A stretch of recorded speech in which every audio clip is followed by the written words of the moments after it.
বিপদের মধ্যে মহাবিপদ। বাংলায় আসছে এক ভয়ঙ্কর দুর্যোগ। আরও শক্তি সঞ্চয় করে ধীরে ধীরে বাংলার উপকূলের দিকে ধেয়ে আসছে বিশাল ঘূর্ণিঝড়। কি বলছে আবহাওয়া দপ্তর, জানুন বিস্তারিত। তো কবে, কখন, কোন সময়ে বাংলার কোন উপকূলে ধেয়ে আসছে এই বিশাল ঘূর্ণিঝড়?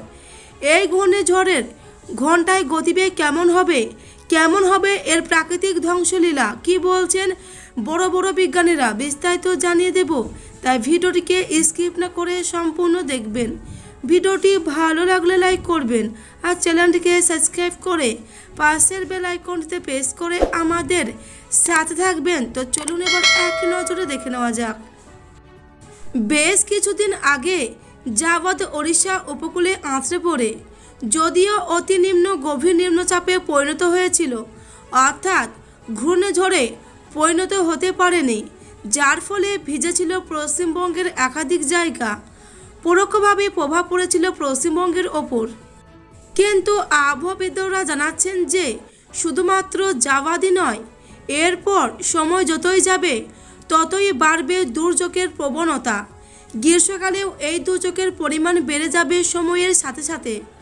ক্রমশই অশান্ত হয়ে উঠছে ভারত মহাসাগর এবং আরব মহাসাগর, যার ফলে একাধিক দুর্যোগপূর্ণ আবহাওয়া সৃষ্টি হবে আগামী দিনে।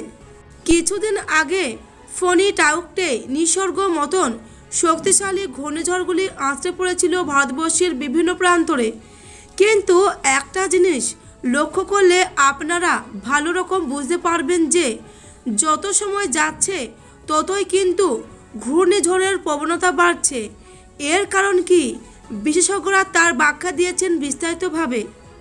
129 বছরের ইতিহাসে ঘূর্ণিঝড়ের পরিমাণ যা লক্ষ্য করা গেছে, বর্তমান সময়ে ঘূর্ণিঝড়ের প্রবণতা ও ফ্রিকোয়েন্সি অত্যাধিক মাত্রায় বেড়েই চলেছে।